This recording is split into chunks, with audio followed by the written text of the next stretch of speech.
हुकूमतों और इंतजामिया के लिए अपने साथ नए चैलेंज भी लेकर आया है। नए साल में मुख्तलिफ शोबों में तरक्की की रफ्तार में मजीद तेजी आने का यकीन है। ट्रांसपोर्ट शोबे में नए साल की शुरुआत एक इनकलाबी तब्दीली के साथ होने जा रही है। इसके अलावा हेल्थ, तालीम, रोजगार, बिजली, पानी, सयाहत और ज़राअत समेत दीगर तमाम शोबों में मजीद बेहतरी का इम्कान है। जाहिर है 2025 में ये सारी चीजें हुकूमत के लिए बहुत बड़ा चैलेंज साबित होने वाली हैं। इन तमाम शोबों में बेहतरी का वादा करने की नेशनल कॉन्फ्रेंस सरकार में आई है। सीजन की पहली बर्फबारी के बाद ही मुखालिफ जमातों ने हुकूमत की कारकर्दगी पर सवाल उठाना शुरू कर दिया है। हुकूमत के लिए नए साल का पहला चैलेंज बजट सेशन होगा। पहले सेशन में बीजेपी ने मजबूत ओपोजिशन का रोल बखूबी अदा कर हुकूमत को बता दिया है कि लीग से हटकर की जाने वाली सियासत पर वो सरकार की पुरजोर मुखालिफत करेगी। बीजेपी की सूबाई क़यादत तब्दील हो चुकी है। नई क़यादत के लिए जम्मू में अपनी मकबूलियत को बरकरार रखते हुए वादी में अपनी जगह तलाश करने का बड़ा चैलेंज होगा। नए साल में सबकी नजर मुंतखब हुकूमत और एलजी के बाहमी रिश्तों पर होगी। तमाम तर अटकलों के बावजूद अभी तक ऐसा नहीं लगा कि उमर सरकार और एलजी में किसी मुद्दे को लेकर टकराव है। 5 दिसंबर की छुट्टी को लेकर भी उमर सरकार पुरुम्मीद दिख रही है। 2025 में जम्मू कश्मीर की सियासत किस करवट बैठेगी, इसका ज्यादातर दारोमदार इस बात पर होगा कि स्टेटहुड के मुद्दे पर किस हद तक पेशरफ्त होगी। नेशनल कॉन्फ्रेंस के अलावा इलाकाई जमातों के लिए अपना सियासी वजूद बचाने के लिए साल 2025 अहम साबित हो सकता है। बिलखुसूस नए साल में सबकी नजर पीडीपी सदर महबूबा और उनके बेटी इल्तिजा मुफ्ती पर भी होगी। असेंबली इंतखाब के बाद हाशिए पर जा चुकी जेके अपनी पार्टी और उसके सदर अल्ताफ बुखारी के सियासी मुस्तकबिल के लिए भी ये साल अहम साबित हो सकता है। लोकसभा चुनाव के बाद कश्मीर की सियासत का अहम चेहरा बन चुके बारामूला सांसद इंजीनियर रशीद की रिहाई अवामी इत्तेहाद पार्टी के लिए बड़ा सवाल बन गई है। नए साल में ये देखना दिलचस्प होगा कि उनके भाई और लंगेट के विधायक शेख खुर्शीद इंजीनियर रशीद की सियासत को किस हद तक आगे ले जा सकते हैं। साल 2025 का एक अहम सवाल ये भी होगा कि क्या सज्जाद गनी लोन नॉर्थ से निकलकर सेंट्रल और साउथ कश्मीर तक पहुंचने की कोशिश करेंगे।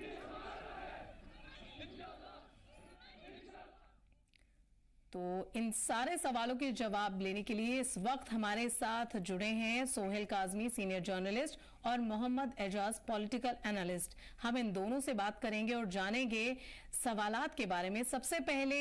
मैं आपसे जानना चाहूंगी सोहेल काजमी जी, हम आपसे जानना चाहेंगे कि नेशनल कॉन्फ्रेंस सरकार और एलजी के रिश्तों में किस तरीके के संतुलन बनाए रखने में सरकार के लिए बड़ी चुनौती सामने आ सकती है। शिवानी जी, थैंक यू वेरी मच, लेकिन आपकी आवाज बहुत कम आ रही है। जहां तक आपके सवाल का ताल्लुक है, देखिए हमने जो ये लास्ट इलेक्शन लड़ी है यहाँ पे जम्मू कश्मीर में, जो इलेक्शन कमीशन ऑफ इंडिया ने इलेक्शन करवाई है, असेंबली इलेक्शंस, वो एक यूनियन टेरिटरी में पहली इलेक्शन हुई है। और इससे पहले 77 ईयर्स में यहाँ जो इलेक्शंस होती थी तब यहाँ स्टेटहुड थी, और स्टेटहुड और यूनियन टेरिटरी के जो आइन है, जो कॉन्स्टिट्यूशन है, वो टोटली डिफरेंट है। मुझे लगता है उमर अब्दुल्ला साहब जब पहले बेजिद थे कि मैं यूनियन टेरिटरी में इलेक्शन नहीं लड़ूंगा, इसीलिए कि वो जानते थे कि उसका जो रखरखाव है वैसा नहीं रहेगा जैसा कि एक स्टेटहुड का हुआ करता था। लेकिन फाइनली उन्होंने डिसाइड किया, इलेक्शंस लड़ी, इलेक्शन जीते, और एक थंपिंग मेजॉरिटी से आज उमर रेड सरकार जो है वो जम्मू कश्मीर में गवर्न कर रही है। और उसी तरह as per the laws laid down by the union territory like Pondicherry and Delhi and other union territories, same are applicable in Jammu and Kashmir also. The main focus of center is always Honorable Lieutenant Governor, and the main important portfolios like home, law and certain powers of financial affairs are monitored by Honorable LG. इसीलिए वो unified command के chairman भी होते हैं, और वो सारी देख रख जो है यूनिफाइड कमांड की वो ऑनरेबल एलजी के पास रहती है। अब दोनों जो पावर हाउसेज हैं, LG office and the cabinet office, उनमें निटिग्रिटीज क्या हैं वो हम वेट कर रहे थे कि अभी थोड़े दिन पहले ही स्पीकर, ऑनरेबल स्पीकर रहीम राथर साहब ने कुछ रेजोल्यूशंस, कोई 9 मेंबर कमेटी बनाई है जो एक रेजोल्यूशन बनाएगी कि क्या बिजनेस रूल्स रहेंगे जो कैबिनेट को चलाने में, हुकूमत को आगे बढ़ाने में साजगार रहेंगे, और फाइनली वो ऑनरेबल गवर्नर को वो रेजोल्यूशन दी जाएगी और फिर उसका अप्रूवल जैसा होगा उस तरह से दोनों चीजें जो है बड़ी क्लैरिटी से सरकार जो है, मुझे लगता है नया साल है, नया दिन है और नई चैलेंजेस हैं जिसपे उमर लेड सरकार जो है आने वाले दिनों में और with coordination with honourable LG and Raj Bhavan वो जरूर काम करेंगे। और आप देखिए कि अब जो थोड़ी थोड़ी सी चीजें हैं वो चीफ जो उमर अब्दुल्ला है वो भी कश्मीर की फिजा में कहते हुए नजर आ रहे हैं कि जो इलेक्ट्रिक मीटरिंग है वो जब तक 100% जम्मू कश्मीर में नहीं होगी, बिजली की प्रॉब्लम जो है वो इसी तरह रहेगी, क्योंकि अभी आप देखिए वहां बहुत सर्दी है, -6.5 टेम्परेचर जा रहा है कश्मीर में, और बिजली का बहुत बड़ा एक मसला है जो मुझे लगता है वो एड्रेस कर रहे हैं और वहीं के कैंप लगा के बैठे हुए हैं अपने काबीना के साथ, मंत्रियों के साथ, जो इंडिकेट करता है कि सीरियसनेस टुवर्ड्स गवर्नेंस जो है वो उनको भी पता है कि लोगों ने जिस तरह का मैंडेट दिया है, हमें लोगों के मैंडेट को पूरा करने में, उनके एस्पायरेशंस पे खरा उतरने के लिए दिन रात काम करना है, ताकि लोग महसूस करें कि चुनी चुनाई सरकार जो होती है वो लोगों के लिए होती है, लोगों के हितों के लिए होती है और लोगों के एस्पायरेशंस को आगे ले जाने में बड़ी सक्षम रहती है। जहां तक एलजी साहब का ताल्लुक है, उन्होंने बहुत बार कहा है कि हम पूरी सपोर्ट करेंगे कैबिनेट की भी और उमर लेड सरकार की, जहां जहां मेन फोकस पॉइंट्स होंगे। अभी परसों ही उनकी एक स्टेटमेंट आई कि जहां जहां भी एलजी ऑफिस की जरूरत पड़ेगी वहां पूरा योगदान जो है उमर लेड सरकार को दिया जाएगा, ताकि स्मूथ फंक्शनिंग ऑफ गवर्नेंस जो है वो जम्मू कश्मीर में दिखे और लोग जो है अपने जो रोजमर्रा की जिंदगी के काम है वो किसी न किसी तरह से आगे चले और जम्मू कश्मीर एक अच्छी डगर पे, जमहूरियत की उस डगर पे चले जिस तरह से जम्मू कश्मीर कभी चला करता था। जी जी जी, मोहम्मद एजाज साहब आपसे जानना चाहेंगे कि 2025 में स्टेटहुड का जो मुद्दा है वो काफी पुरजोर तरीके से उठ सकता है, क्योंकि अब आपसे इस पर जानना चाहेंगे कि इस पर किस तरीके की प्रोग्रेस हो सकती है और क्या ये जम्मू कश्मीर के लिए राजनीतिक परिदृश्य को स्थिर कर सकेगा। मोहम्मद एजाजी, आपको मेरी आवाज मिल रही है? चीज की क्या मेरी आवाज आ रही है आपको? जी जी जी, बिल्कुल बिल्कुल। तो पहले मैं कॉम्प्लीमेंट करना चाहता हूं साल 2025 की शुभकामनाओं के साथ शिवानी जी आपको और पूरी केसर टीम को और पूरी जम्मू कश्मीर के अवाम को कि 2025 जो है वो इंशाअल्लाह ताला जम्मू कश्मीर के अवाम के लिए खुशकिस्मती और जो वादे अभी तक नहीं हुए हैं पूरे, चाहे वो किसी भी पॉलिटिकल पार्टी की तरफ से हो और जो रोशनासियां अभी तक की गई है पॉलिटिकल पार्टीज और पॉलिटिकल लीडर्स ने, वो बरोई कार लाए। दूसरी बात आपने स्टेटहुड की कही, अभी तक मैं कहूंगा जैसे सुहेल काजमी जी ने कई डिपार्टमेंट्स को गिनाया,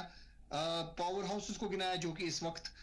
जब से उमर सरकार बारस में आई है जम्मू कश्मीर में, तो अभी तक बोल रहे थे रिफ्ट चल रहा है, फलाना चल रहा है, बाकी चीजें चल रही है, लेकिन ऑन ग्राउंड जीरो मैं कहूंगा कि अगर हम even chief minister is camping in Srinagar, तो पहली स्नोफॉल की ही बात करें तो जो अभी हमें हिकमत अमली दिख रही थी इस बारी as compared to previous years, चाहे वो एलजी हुकूमत में हो या उससे पहले जब भी एक पीपल्स गवर्नमेंट यहाँ पे बरोईकार थी जम्मू कश्मीर के फेस पे, अभी तक जितनी miss management after snowfall this time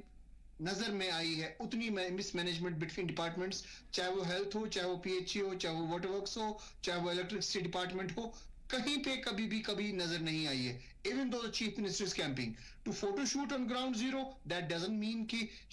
everything is hanky dory in Kashmir और in Jammu। और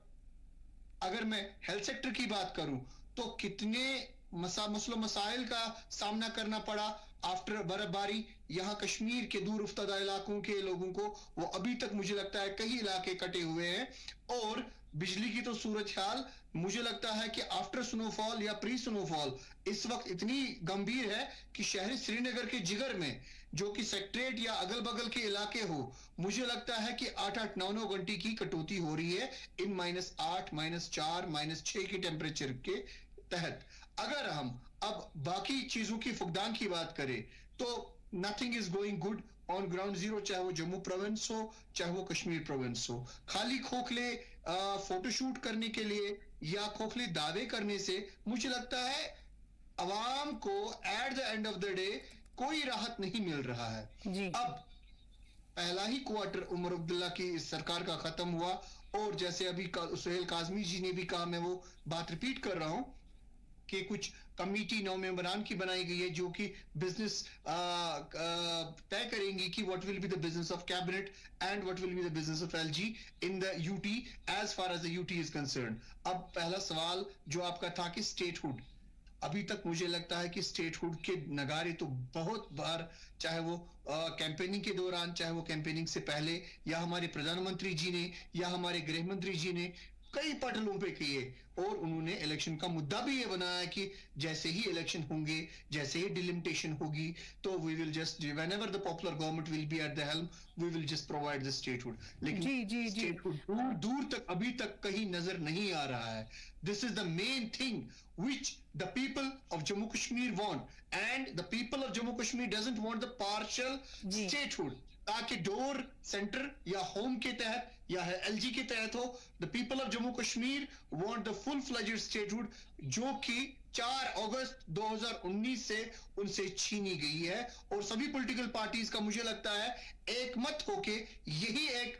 स्टांस है इस बारे में। बिल्कुल, तो देखा जाएगा कि स्टेटहुड के मुद्दे पर किस तरीके से बात आगे बढ़ती है। सोहेल काजमी जी, आपसे अब जानना चाहेंगे, बात महबूबा मुफ्ती और उनकी बेटी इल्तिजा मुफ्ती की करते हैं, क्योंकि इस साल सबकी नजर उन पर भी होने वाली है। तो ऐसे में आपसे जानना चाहेंगे कि पीडीपी के मुस्तकबिल को लेकर आपका क्या विश्लेषण है?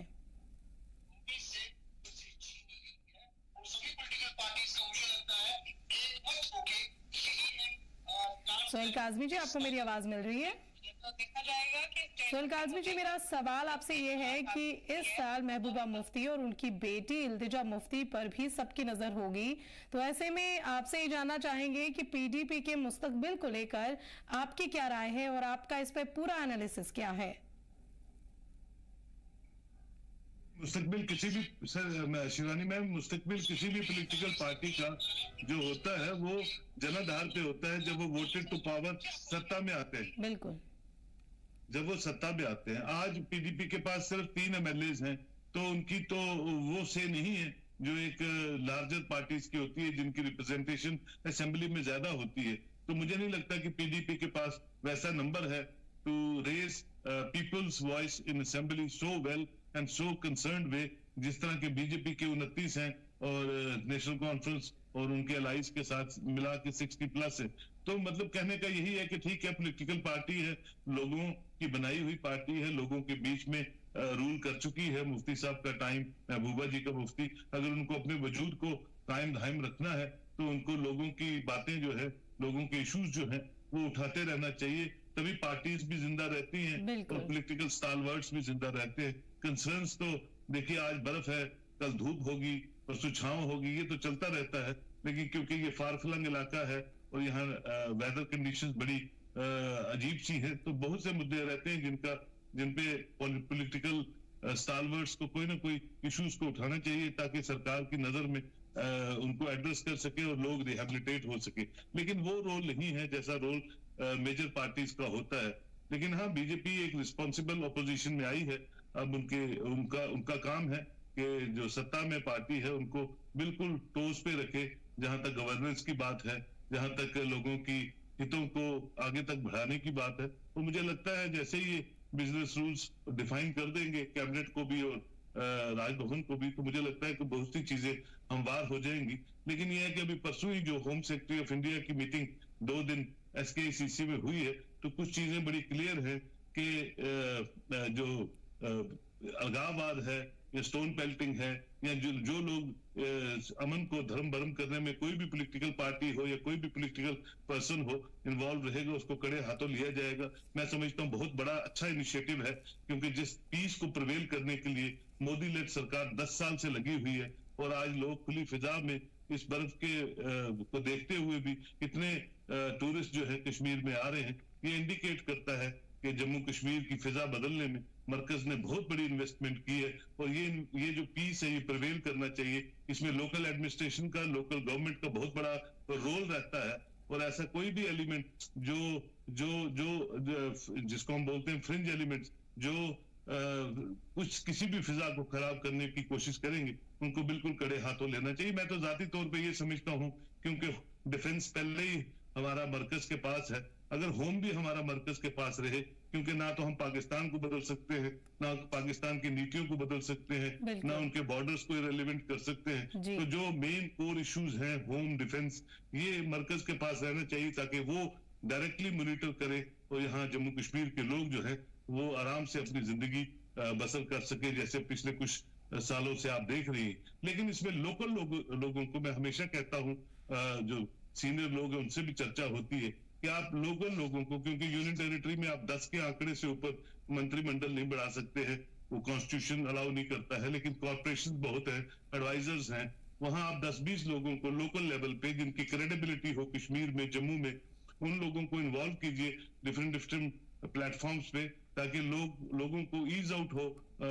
उनकी प्रॉब्लम्स को एड्रेस करने में। जो अपने लोग जब और अच्छी एडमिनिस्ट्रेटिव विंडोज पे बैठते हैं तो बहुत सी चीजें जो गवर्नमेंट ऑफ इंडिया की कंसीव प्लान्स में है वो लोगों तक पहुंचने में और लोगों तक उनको प्रोपोगेट करने में बहुत आसानी रहती है। वो एक दो स्टेप्स हैं जो मुझे लगता है मरकज को लेने चाहिए और जिस भी ढंग से क्रेडिबल फेसेस को इंट्रोड्यूस करना चाहिए ताकि एलजी ऑफिस भी और अच्छी तरह मजबूत हो और काम करे, और कैबिनेट में भी जो लोग बाहर से आएंगे, नॉन पॉलिटिकल की बात कर रहा हूँ, पॉलिटिशियन तो है ही हैं, कि नॉन पॉलिटिकल लोग इन्वॉल्व होंगे तो बहुत सी चीजें जो है लोगों के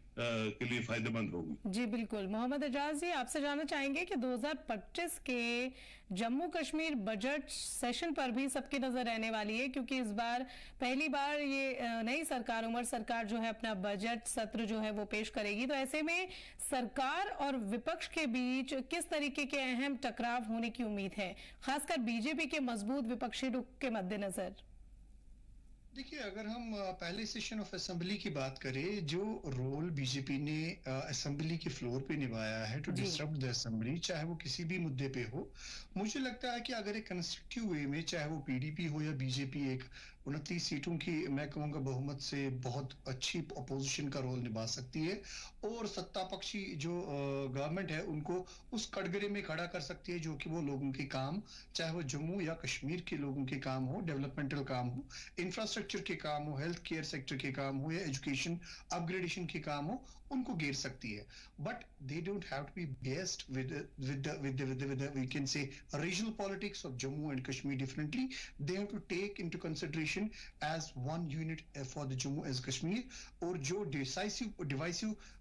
पॉलिटिक्स अभी तक बीजेपी खेलती आई है जब से वो 2019 के बाद जब उन्होंने यहाँ जम्मू कश्मीर में अपनी पॉलिटिकल माइलेज गेन करने लगे हैं, they should not do like that. दूसरी बात, मैं बदकिस्मती कह रहा हूँ उस उमर सरकार की जो कि पहली बार तो अब सरकार में नहीं आई है, हाँ यूटी में तो पहली बार ही मैं कहूंगा कि इन पावर कॉरिडोर्स आई है।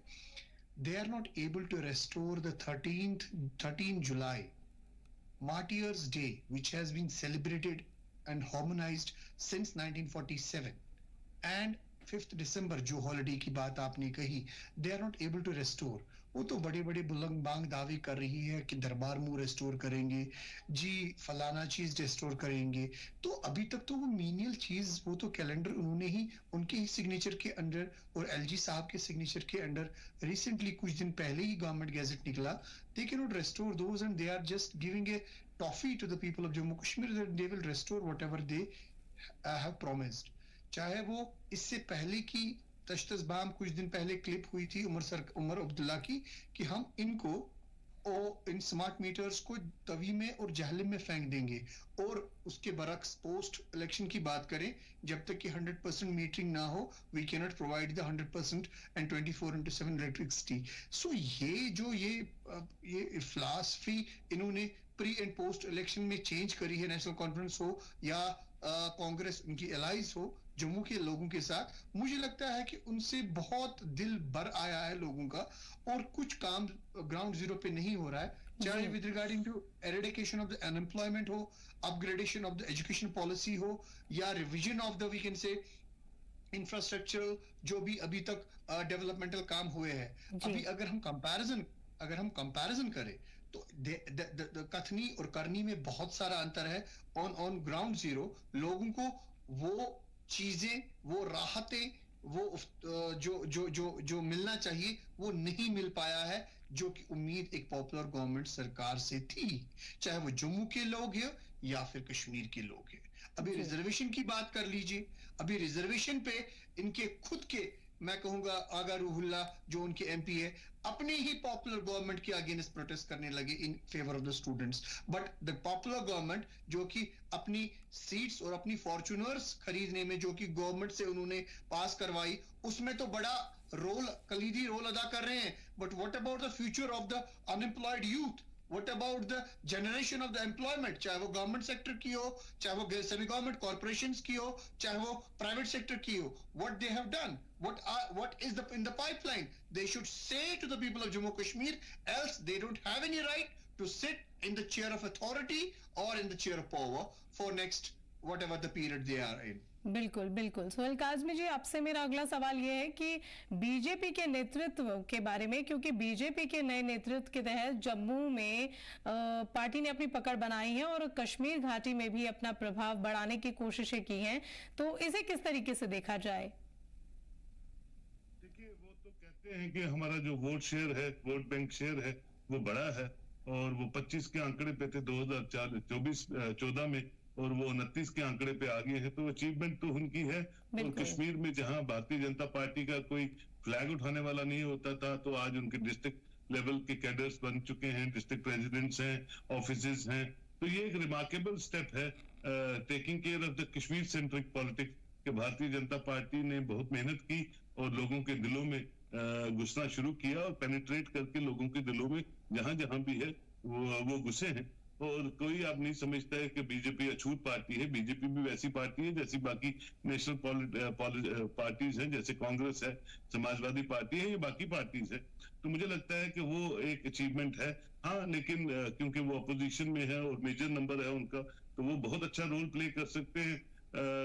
सरकार कश्मीर में अभी भी जो मैंडेट है वो वेस्ट नहीं होना चाहिए। मैं तो ये जाती तौर पे समझता हूँ कि सरकार चलनी चाहिए और अच्छे ढंग से चलनी चाहिए, क्योंकि elections we can not go for election again and again and वो एक बोझा होता है एक चक्कर पे। और जम्मू कश्मीर में बहुत से मुद्दे और हैं जो गुड गवर्नेंस के तहत सेट हो सकते हैं और उनको पे ध्यान दिया जा सकता है। तो मैं समझता हूँ कि जैसे ये बिजनेस रूल आते हैं और कोई ना कोई जो ट्यूनिंग है वो उमर अब्दुल्ला को भी फ्लेक्सिबल होना पड़ेगा, क्योंकि वो यूनियन टेरिटरी में स्टेटहुड जब आएगी तब देखेंगे, जब आएगी तब नया आइन होगा, नया ढंग होगा। लेकिन जब तक हम यूनियन टेरिटरी में हैं और जैसे आप कह रहे हैं कि यूएलबी के इलेक्शंस भी यहाँ होंगे, पंचायत के, तो मुझे लगता है कि खुल के पार्टिसिपेट करना चाहिए, खुल के उन जमहूरी इंस्टीट्यूशंस को मजबूत करना चाहिए। वो कोई भी पॉलिटिकल पार्टी हो जो लोगों को राहत दे और लोगों के हितों के लिए काम करे। और उसमें सबसे इंपॉर्टेंट फैक्टर है कि नेशनल कॉन्फ्रेंस को हमेशा जो गवर्नमेंट ऑफ इंडिया की सरकार है उसके साथ पूरा ट्यून्ड होके, बड़ा फ्लेक्सिबल होके, बड़ा ऑनरेबली उन चीजों पे चलना है, जिस तरह के जम्मू कश्मीर जो है ज्यादा से ज्यादा फंड्स आए, ज्यादा से ज्यादा सेंटर स्पॉन्सर्ड स्कीम्स आए, ज्यादा से ज्यादा ऐसी चीजें हों जो जिसका फायदा जो है जम्मू कश्मीर के लोगों को हो और उमर लेट सरकार के हाथों से हो, तो वो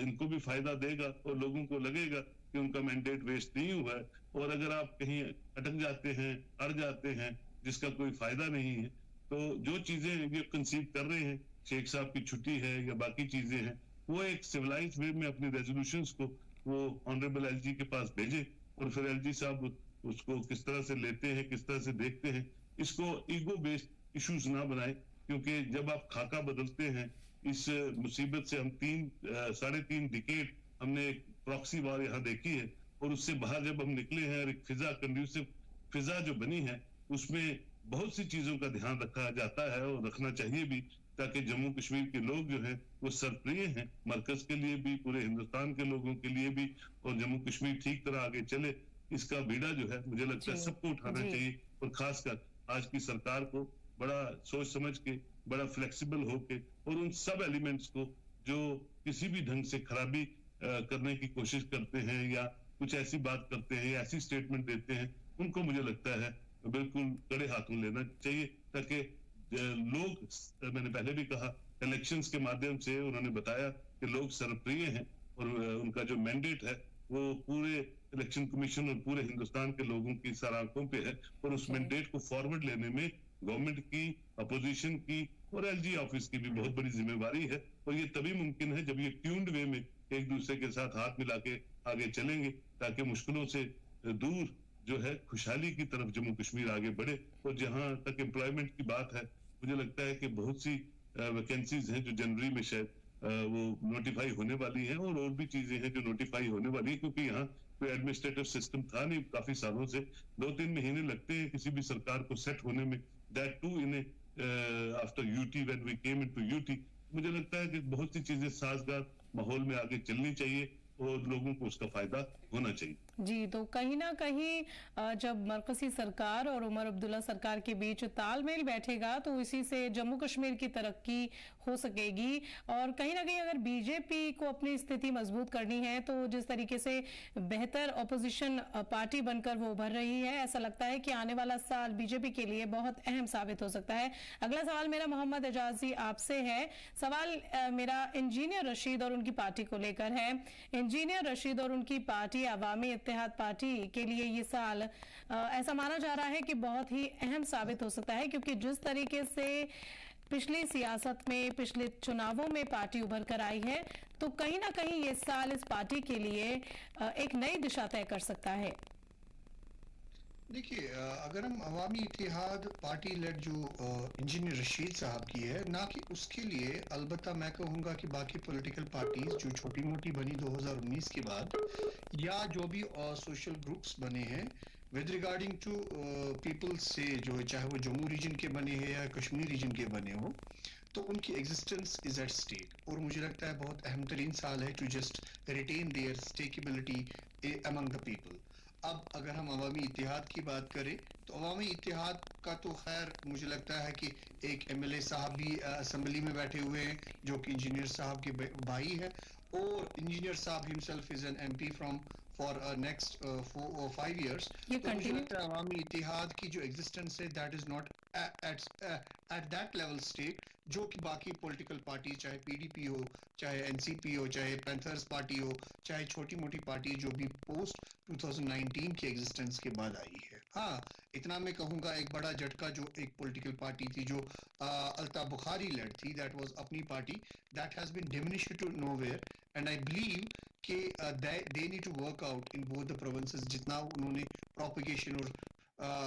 एक्सपेंशन किया था, चाहे वो जम्मू रीजन की बात करें, चाहे वो कश्मीर रीजन की बात करें, they have to work out. And rest 2025 we wish the best of luck for every political group, every we can say the public serving group, चाहे वो सिविल सोसाइटीज हो, चाहे वो युवा के ग्रुप्स हो, for whatever they will do the betterment for the people of Jammu Kashmir। and I hope कि जितनी भी रसाकशी LG और उमर अब्दुल्ला लेड सरकार के दरमियान है, वो एट द एंड एक कॉमन बंदा जो ऑन ग्राउंड जीरो उन रसाकशियों से ना फंसे पुष्ट रहे, उनकी डेवलपमेंट हो, उनकी प्रॉब्लम्स का अजाला हो। और फाइनली जो जैसे सुहेल काजमी ने कहा कि मोर देन 3 decades यहाँ के लोगों ने, मुझे लगता है कि बहुत सारी ऐसी प्रॉब्लम्स को संजोया है, और पॉलिटिकल लेवल पे भी, सोशल लेवल पे भी अब 2025 एक नई उम्मीद लेके आया है, एक नई सुबह है। एंड आई होप कि यहाँ के लोगों ने हमेशा यहाँ की पॉलिटिकल पार्टीज और हमेशा यहाँ के पॉलिटिकल लीडर्स पे भरोसा करके ही उनको पावर कॉरिडोर, उनकी यहाँ की असेंबली, यहाँ की ULB तक जिताया है। And I hope those promises will come fourth, और जम्मू कश्मीर के लिए एक नई और सुनहरी सुबह हो, जो कि 2025 की आज पहली तारीख है, और जम्मू कश्मीर वही ताबनाक जम्मू कश्मीर बने which was just before some time, before some decades, ताकि इसकी मिसालें दी जाती थी। बिल्कुल बिल्कुल। सुहेल काज़मी जी, अब मेरा अगला सवाल आपसे है, और ये सवाल है सज्जाद गनी लोन को लेकर, क्योंकि 2025 उनके लिए भी एक बहुत बड़ा और अहम साल साबित हो सकता है। सवाल ये है कि नॉर्थ कश्मीर से बाहर सेंट्रल और साउथ कश्मीर में अपनी सियासत की पकड़ बनाने के लिए सज्जाद गनी लोन जो है वो किस तरीके के कदम उठा सकते हैं, और क्या इससे क्षेत्रीय राजनीति में कोई नया मोड़ आ सकता है? मुझे लगता नहीं है, क्योंकि जिस तरह से वो बड़ी मुश्किल से जीते हैं जी, कुछ वोटों से, 600-700 वोटों से वो जीते हैं, और एक असेंबली सेगमेंट से हार गए हैं। लोग फेडअप हो चुके हैं, ये किसी का किसी के साथ क्या कनेक्शन रहा है, कौन किस तरह से, वो उन कनेक्शन से लोग जो हैं उन्होंने नकार दिया उन चीजों को। वो मेन स्ट्रीम पॉलिटिशियंस चाहते हैं, मेन स्ट्रीम सिस्टम चाहते हैं जम्मू कश्मीर में, और कश्मीर के लोग भी अमन अमान पे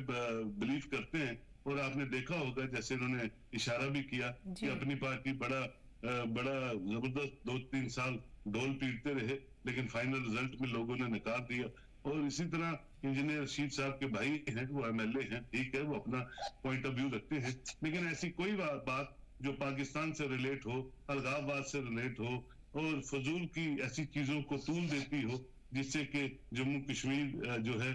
के सेंटिमेंट्स को हर्ट होते हो, वो मुझे लगता है लोगों ने नकार दिया है। जम्मू कश्मीर के लोग दिल्ली की तरफ देख रहे हैं, दिल्ली की डायरेक्शंस पे आगे चलना चाहते हैं, दिल्ली का हाथ पकड़ के अपने आप को रिहेबिलिटेट करना चाहते हैं, पीस, प्रोग्रेस एंड प्रॉस्पेरिटी को चाहते हैं। और ये जो लोग किसी न किसी तरह, आपने पीडीपी का भी हाल देखा, इसीलिए लोगों ने नकार दिया कि कभी कभी वो ऐसे स्लोगन्स, ऐसे हॉलो स्लोगन्स यूज करते थे, चाहे महबूबा जी थी या उनकी बेटी है या उनके पार्टी के कुछ और लीडर हैं, जिनकी एग्जिस्टेंस जो है जम्मू कश्मीर में नहीं होती है, और लोगों ने उनके स्लोगन्स पे चल के बहुत कुछ गवाया है। तो आज वक्त बदल रहा है, दुनिया बदल रही है, और अमन को आगे लेके जाना है। जनवरी में ट्रेन आगे जा रही है, ऑनरेबल प्राइम मिनिस्टर उसकी इनॉग्रेशन कर रहे हैं 6 जनवरी को। तो पूरा दुनिया जो है उस जम्मू कश्मीर में आना चाहती है, खासकर कश्मीर में आना चाहती है। तो ये जब पूरा टूरिज्म का सर्किट जो है मालदीव्स की तरह या बाकी चीजों की तरह कश्मीर को स्ट्रॉन्ग करने पे लगा हुआ है, तो वहां ऐसे कोई एलिमेंट जो कश्मीर को डिरेल करते हैं किसी भी चीज से, उनको लोग रिजेक्ट कर रहे हैं। और हमको मानना है वो रिजेक्शन पॉजिटिव है और उसको पॉजिटिव नोट पे लेना चाहिए। और जो लोग सियासत में सियासी ढंग से लोगों को सर्व करना चाहते हैं, I think they are welcome. But ये है कि कोई भी ऐसी चीज जिससे कि कोई भी जो कश्मीर का अपना एसेंस है उसमें खराबी होगी, लोग उसको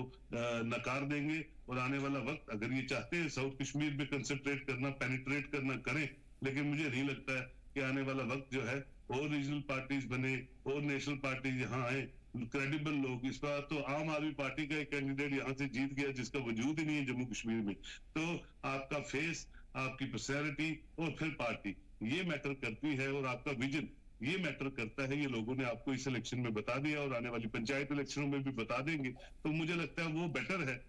लोगों के लिए भी, सरकारों के लिए भी और जम्मू कश्मीर के लिए भी। और मुझे पूरी होप है कि आने वाले दिन जो है जम्मू कश्मीर की बेहतरी के होंगे और जम्मू कश्मीर को अच्छी डगर पे आगे लेके चलेंगे। जी जी बिल्कुल। मोहम्मद एजाज जी, आपसे मेरा अगला सवाल लेना चाहूंगी, पूछना चाहूंगी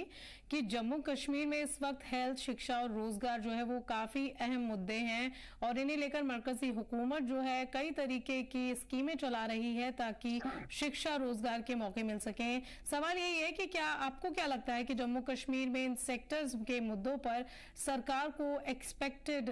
कामयाबी मिल पाएगी, या इन मुद्दों में अभी भी और संघर्ष करना बाकी है? देखिए, जिन जिन मुद्दों की और जिन जिन सेक्टर्स की आपने बात कही, मुझे लगता है कि एडी चोटी को जोर उमर अब्दुल्ला की सरकार को लगाना पड़ेगा जब तक कि फाइन ट्यूनिंग ना हो एलजी, एमएचए और उमर सरकार की कैबिनेट के दरमियान। और जैसे कि हम सब अभी तक इस प्रोग्राम में डिस्कस कर रहे थे कि जब तक कि बिजनेस रूल्स क्लियर ना हो कि whose jurisdiction is what and what up to what extent any person, any cabinet minister or chief minister can do anything. up to then ये बिल्कुल क्लियर नहीं हो सकता है कि इन सेक्टर्स में कितनी तब्दीली आ सकती है। although we can say कि a quarter has been, we can say, spended since then, more than a quarter, जब तक कि एक पॉपुलर गवर्नमेंट हमारे सामने आई है। but what they have done on ground zero, being in the Kashmir in the winters, that doesn't mean that they will be delivering on ground zero to the people which the people needs. No, they are not. अब वैसे ही जैसे आपने sectors, चाहे education हो, infrastructure हो, health हो या employment sector हो, same is the case with them. Up to then everything will get deliberated in black and white, and whatever the tuning is left down between the two powerhouses of LG, MHA, I can say 3 powerhouses, MHA, LG and cabinet of Omar Abdullah. Up to then we are not expecting, as a political analyst, as a citizen of Jammu Kashmir, मुझे लगता है कि तब तक दूर के ढोल सुहाने हैं, बातें बातों की तरफ रह जाएगी, बस वादे वादों की तरफ रह जाएंगे। On ground zero implementation will be at the nail of the bottom. जी, तो कहीं ना कहीं ये बहुत बड़ा चैलेंज साबित होने वाले हैं शिक्षा, रोजगार जैसे मुद्दे सरकार के लिए। आपसे मेरा अगला सवाल है सोहेल काज़मी जी कि असेंबली चुनाव के बाद अब जिस तरीके से उभरी है नेशनल कॉन्फ्रेंस, तो वाकई स्थिति तो काफी मजबूत हुई है पार्टी की, लेकिन ये साल इस पार्टी के लिए क्योंकि अब हुकूमत में भी है उमर सरकार, तो कहीं ना कहीं बहुत बड़ा चैलेंज बनकर सामने आया है। क्या लगता है आपको? देखिए, चैलेंजेस पे पूरा खरा उतरना, मुझे लगता है उमर साहब की बॉडी लैंग्वेज में चेंज तो आई है, और उनके जो काबीना के मंत्री हैं, ये वैसी सरकार नहीं है जो फारूक साहब की सरकार होती थी या पुरानी उमर साहब की सरकार होती थी कि चलते चलते आप हाथों पे ऑर्डर्स कर दिया करते थे। जेएनके बैंक में से किसी को कितना लोन चाहिए, 100 करोड़ 200 करोड़, फाइनेंस मिनिस्टर हाथ पे लिख दिया करते थे और वो लोन रीइंबर्स नहीं होते थे। एक अकाउंटेबल, एक ट्रांसपेरेंट सरकार को चलाना अपने आप में ही एक चैलेंज बन जाता है, क्योंकि सारा ढांचा बदल चुका है। अकाउंटेबिलिटी जो है वो सरकार के बिल्कुल डोमेन में है, और अकाउंटेबल होके लोगों को सर्व कीजिए। देखिए, बहुत खूबसूरत से प्लान्स, बहुत खूबसूरत सी चीजें government of India Jammu Kashmir में करना चाहती है, करती भी रही है, आगे भी करेगी। तो उसको लोगों तक पहुंचाना उमर लेड सरकार की प्रायोरिटी होनी चाहिए, और उनके मंत्रियों की भी होनी चाहिए। ये 10-10, 20-20 गाड़ियों के काफिले लेके और 50-50, 100 पुलिस कर्मियों को लेके, तो सिर्फ आप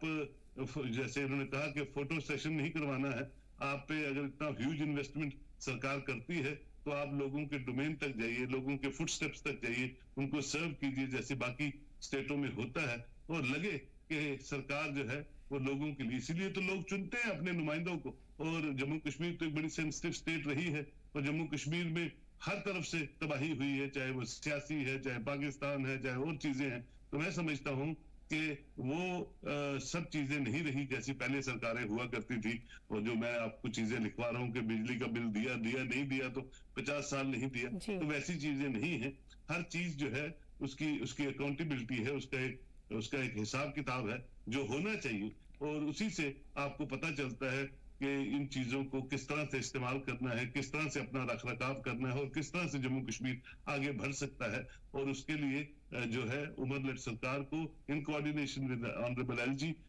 बिल्कुल फुल प्रूफ तरीके से काम करना पड़ेगा, और अकाउंटेबिलिटी जो है वो और मजबूती से लानी पड़ेगी, क्योंकि अब बहुत सी चीजें जो है वो वैसी नहीं है जैसी कभी स्टेटहुड में हुआ करती थी। और मैं समझता हूँ वो बेहतर है, वो होनी चाहिए। अकाउंटेबिलिटी जितनी अच्छी रहेगी, ट्रांसपेरेंसी जितनी अच्छी रहेगी। उमर साहब खुद बहुत ऑनेस्ट और डेडिकेटेड इंसान है, मैं जाती तौर पे जानता हूँ, लेकिन उनके काबीना के मंत्री और उनके जो काम करने वाले लोग हैं, वो भी वैसे उसी जील से काम करें जिस जील से लोगों ने उनको चुना है, जिस तरह हाई वोल्टेज परसेंटेज से वोटिंग की है, ताकि आने वाले सालों में ये अल्टीमेटली तो रीजनल पार्टीज को ही रूल करना होता है, यही पार्टीज आगे भी आए और रूल करें, लेकिन ये है लोगों के दिलों पे राज करे और लोग समझे यही एक पार्टीज हैं, यही पॉलिटिकल लोग हैं जो जम्मू कश्मीर को अच्छी तरह आगे ले सकते हैं। और मुझे लगता है उसमें मरकज का पूरा इनको सपोर्ट है। ऑनरेबल प्राइम मिनिस्टर ने भी कहा है कि he will be backing fully as far as peace, progress and prosperity is concerned. अब let's hope, अब इनके अंदर की क्या चीजें हैं कि एमपी राहुल्ला साहब रिजर्वेशंस के लिए कोई जुलूस निकालते हुए, इनके इंटरनल मसले हैं, उसमें हम कुछ नहीं बोल सकते हैं, लेकिन यह है कि सरकार चलनी चाहिए। As a citizen of Jammu and Kashmir में कहता हूँ, और जो मैंडेट है लोगों का वो फॉरवर्ड होना चाहिए, और एक खुशहाली का तस्वर जो है वो दिखना चाहिए ओवरऑल, और इसी की उम्मीद हम करते हैं, और मुझे लगता है ये उम्मीद जो है पूरी होगी इंशाल्लाह आने वाले दिनों में। जी मोहम्मद एजाज जी, आपसे जानना चाहेंगे, क्योंकि जैसा कि सोहेल काज़मी जी ने कहा कि ये मुद्दे जो हैं उमर सरकार के लिए काफी बड़े मुद्दे हो सकते हैं, और ऐसे में एलजी के साथ उनको एक बहुत ही अच्छा तालमेल बनाकर चलने की जरूरत है। आपसे जानना चाहेंगे कि बिजली, पानी और टूरिज्म जो है, ये बुनियादी सुविधाओं में सुधार होने का क्या इस सरकार के बाद कोई संभावना है, या फिर कहीं ये चुनावी वादे बनकर तो नहीं रह जाएंगे? क्योंकि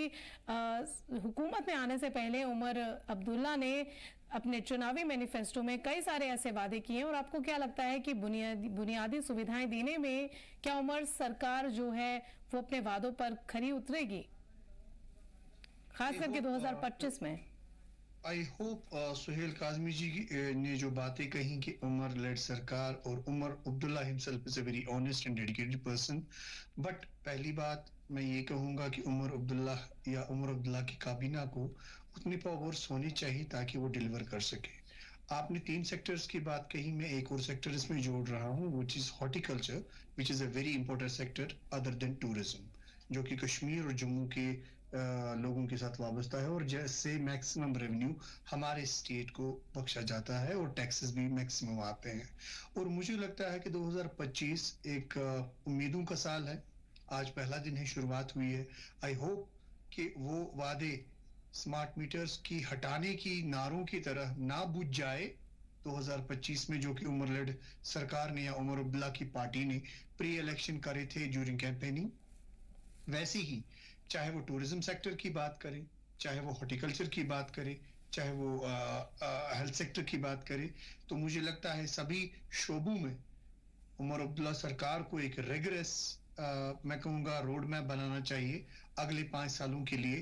ताकि वो क्या कर पाएंगे and what will be the pipeline for next harmonious years whenever they will come or any other government will come, and they have to fine tune themselves including their cabinet, ताकि on ground zero जो उन्होंने अपनी manifesto में वादे किए थे किसी हद तक वो पूरे कर पाए। ये 200 यूनिट फ्री देने का शराब ना हो, ये 12 सिलेंडर फ्री देने का शराब ना साबित हो, 1 लाख जॉब्स देने का जो शराब है जो मैनिफेस्टो में दिया था वो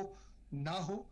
और मुझे लगता है कि ये सेक्टर्स अब मच मोर वेट नहीं कर सकते हैं जिन सेक्टर्स का आपने नाम लिया है, as they are booming after 2019 and I believe up to then a good government will not handle them carefully।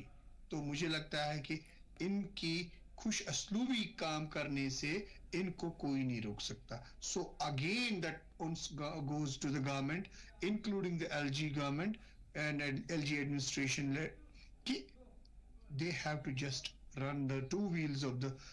car together so that the balanced government, balanced prerogatives, balanced welfare for the Jammu Kashmir and the people of Jammu Kashmir and the sectors of the Jammu Kashmir will be held, ताकि जो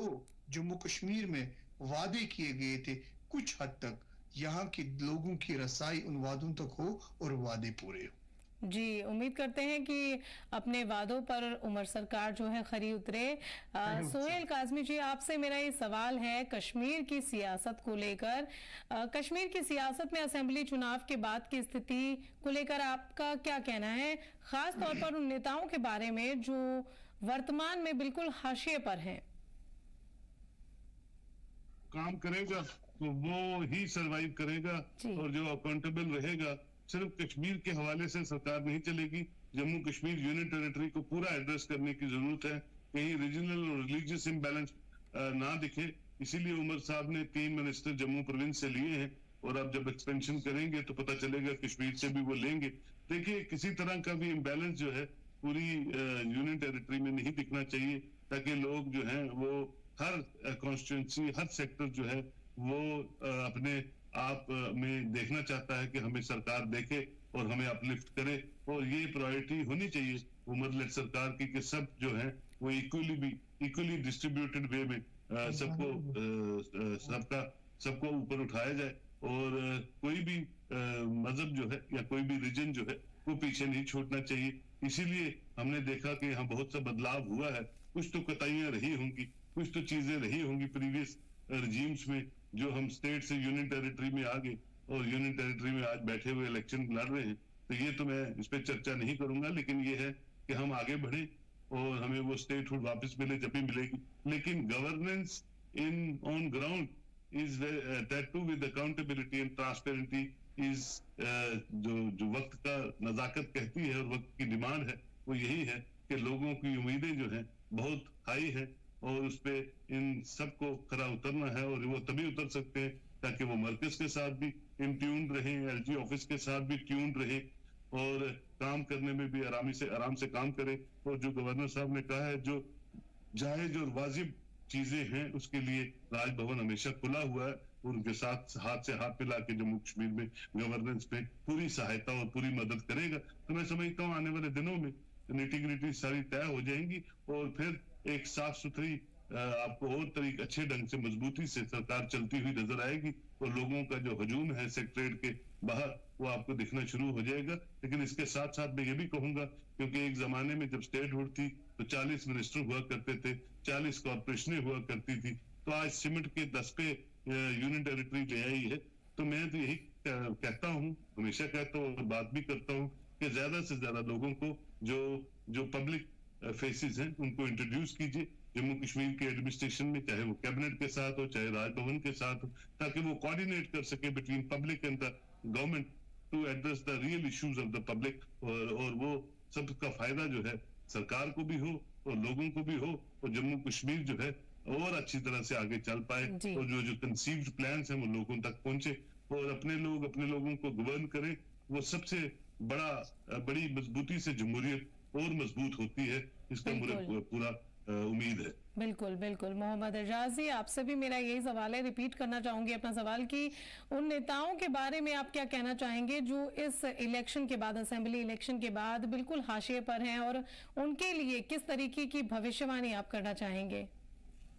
देखिए, मैं उन leaders, उन political parties, उन social groups या political groups की बात करूंगा जिन्होंने अपना किस्मत आजमाई की इस असेंबली इलेक्शन में, या उससे पहले मैं कहूंगा कि पार्लियामेंट इलेक्शन में, लेकिन कुछ हासिल नहीं कर पाया on ground zero. They don't have to just dishearten themselves because politics is the, we can say, game of possibilities always. Exactly. So they have to just continue for the welfare of the people. अगर वो लोगों की कहीं sincere है to resolve the issues, to resolve the problems of the people of Jammu or Kashmir, dono on ground zero, they have to strive for it. They have to play a vital role between the present government and the LG administration so that the problems of the people of Jammu Kashmir will get resolved, and they can just retain by that way their political mileage, their social mileage, and mileage in between the people, whatever they will be doing. और अगर वो strive करना चाहते हैं, because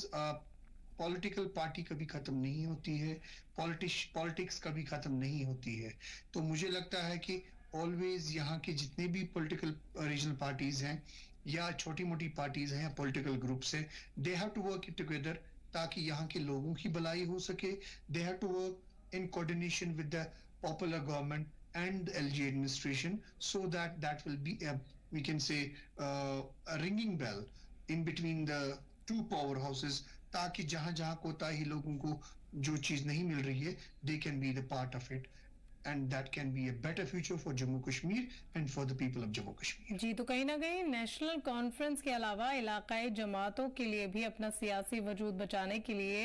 ये साल 2025 जो है वो अहम साबित होगा। मोहम्मद एजाजी, आपसे जानना चाहेंगे। बिल्कुल सही बात आपने कही। हर किसी पार्टी के बारे में, हर किसी ग्रुप के बारे में मैंने आपको कहा कि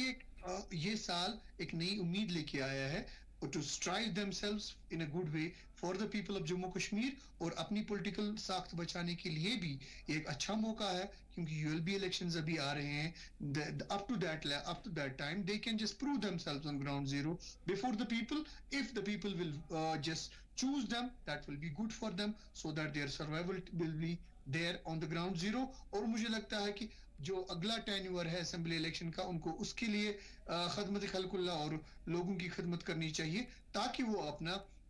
जो माइलेज है, अपनी जो पॉलिटिकल साख्त है, जो अभी तक इस असेंबली इलेक्शन में वो नहीं दिखा पाए या बता पाए लोगों के सामने, वो सामने रख के आगे 2025 में वो अपना प्रेजेंस दिखाए, and they should play a vital role between the governing bodies and the governing houses of present in Jammu and Kashmir. जी, सोहेल काज़मी जी, 5 दिसंबर की छुट्टी को लेकर भी उमर सरकार पुरुम्मीद दिख रही है, तो इस पर आप क्या कहना चाहेंगे? देखिए जो उनके दादा थे वो ऑनरेबल प्राइम मिनिस्टर रहे हैं जम्मू कश्मीर के, उनका बहुत बड़ा सियासी कद रहा है जम्मू कश्मीर में, और अब्दुल्ला फैमिली की एक लेगेसी है right from 47 as on date. ठीक है, उनकी छुट्टी तो थी, छुट्टी मांगना उनकी डिमांड है, बिल्कुल जायज डिमांड है, और मैं भी जाती तौर पे समझता हूँ कि छुट्टी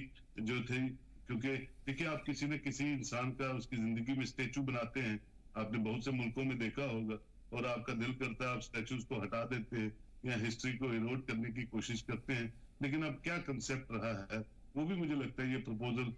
एलजी साहब को भेजेंगे 5 दिसंबर का, और उस पर क्या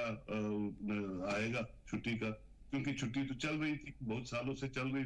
तो अगर छुट्टी हो भी जाए तो मुझे लगता नहीं उससे किसी सियासी पार्टी को फायदा होता है। एक इज्जत है, एक सम्मान है एक उस लीडर को जो जिसने जम्मू कश्मीर को बनाने में और होने में, और राइट फ्रॉम